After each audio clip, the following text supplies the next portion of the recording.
Good morning and welcome to my Teaching Tuesdays. I hope everybody's having a good day. If you're not, yes, I will be looking at the camera, John. Um,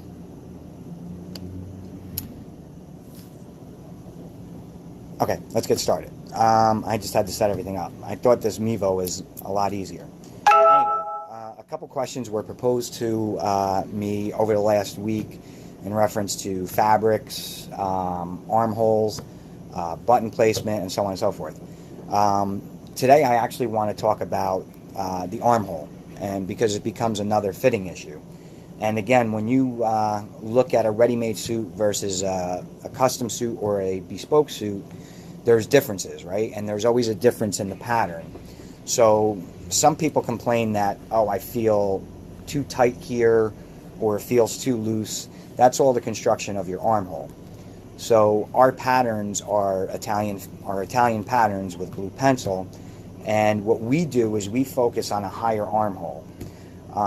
If you've ever watched a broadcaster, when they sit up, their kind of jacket kind of rolls up on them because their armhole is too big and it takes the whole jacket with them. So a couple things to remember when you're in a garment: the higher the armhole, the more movability you'll get when it comes to the jacket freely moving with your body. The deeper the armhole, and it's a little more comfortable, but it takes the whole jacket with you, if that makes any sense.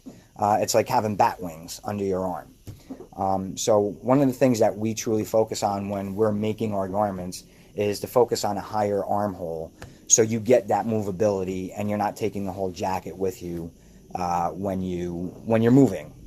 It might be a little uncomfortable, but it's something that you'll wind up tending to get used to because it does start to stretch with the body movement. So the armhole just kind of stretches because wool has a little bit of stretch to it because it's a natural fiber. So just remember, it's not that the jacket is too tight. It's just that the armhole is higher to give your arms more movability when you're sitting down or when you're going to shake somebody's hand. You're not taking the whole jacket with you. Sleeve length is also one of the things that people complain about. Oh, when I move my arms, if you could see, the jacket tends to ride up a bit higher. The problem is, if your sleeve is down past your wrist bone, it doesn't look as nice and as clean as it should be. So we always stick to standards when we're making our suits. That's one of the things you can find on our blogs as well. So don't forget to check out buco.us and go to our blog section. There's a lot of educational things there that are pretty interesting for you to learn. I'm going to touch real quick on fabrics, right? So a lot of people say I can get Super 150s at $400 or $500. Remember a couple things. When you're buying a garment, you see Super 150s, but you got to realize where the origin of that Super 150s comes from.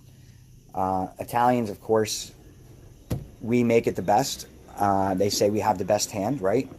But Italian fabrics you're going to find have a smoother finish and more of a shinier finish. Where when you get into more Australian wools, they're more dulled down and have not a more coarse feel, but you can kind of feel the wool. Your hand doesn't glide over the wool as much. Always remember where your wool is truly coming from. Is it coming from Italy? Is it coming from Australia? Is it coming from China?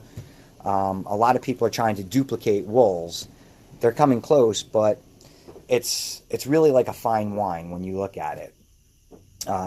Atmosphere has a lot to do with how your wool winds up being finished, the looming process, which is how it's brushed. And one thing I tell my clients, if you have hair, is the more you brush your hair, the more grit you get out of it and the smoother your hair becomes. So that's really a lot how wool is produced. And a lot of people say, well, the finer wools are from Italy. One of the things that people aren't sure of is when you're buying wool, most of your wool comes from Australia.